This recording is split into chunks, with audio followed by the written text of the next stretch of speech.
Hello everyone, welcome to our channel. Telugu రాష్ట్రాల్లో మారుతున్నటువంటి వాతావరణ పరిస్థితులు, పలు జిల్లాల్లో ఉన్నటువంటి వర్షాలు వివరాలకు వెళ్దాం. ఏ జిల్లాలో వర్షాలు పడతాయి, వాతావరణ పరిస్థితిని తెలుసుకునే ముందు మీరు ఇంకా మన ఛానల్ కనుక సబ్స్క్రైబ్ చేయలేదా అయితే వెంటనే సబ్స్క్రైబ్ చేసి పక్కన ఉన్న బెల్ ఐకాన్ని కూడా క్లిక్ చేసేయండి. లేట్ చేయకుండా వివరాల్లో కనుక వెళ్ళినట్లయితే ఈశాన్య మధ్య బంగాళాఖాతంలో ఏర్పడినటువంటి ఉపరితల ఆవర్తన ద్రోణి తెలుగు రాష్ట్రాల్లో కురుస్తున్నటువంటి వానలు. వివరాల్లోకి వెళ్దాం. అత్యధిక ఉష్ణోగ్రతలు నమోదవుతున్నాయి తెలుగు రాష్ట్రాల్లో. రానున్నటువంటి వారం రోజుల పాటు కూడా ఇదే విధంగా ఉష్ణోగ్రతలు పెరిగే అవకాశం ఉందని హైదరాబాద్, అమరావతి వాతావరణ కేంద్రం వెల్లడించింది.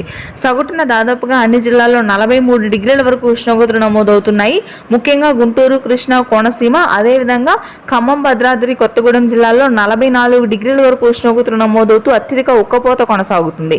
ఉత్తరాంధ్ర, శ్రీకాకుళం, విజయనగరం, విశాఖపట్నం ప్రాంతాల్లో వర్షాలు నమోదయ్యే అవకాశాలు ఉన్నాయి. రాత్రి సమయంలో ఈ వర్షాలు ఉరుములతో కూడి ఉంటాయి. భారీ వర్షాలు నమోదు కాకపోయినప్పటికీ చిరుజల్లులు, తేలికపాటి వర్షాలు కురుస్తాయని వాతావరణ కేంద్రం వెల్లడించింది.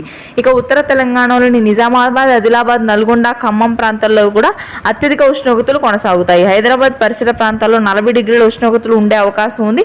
రాయలసీమలో రానున్నటువంటి 4 రోజుల తర్వాత వర్షాలు కురుస్తాయి అల్పపీడన ప్రభావంతో. ఇది ప్రస్తుతానికి వెదర్ అప్డేట్.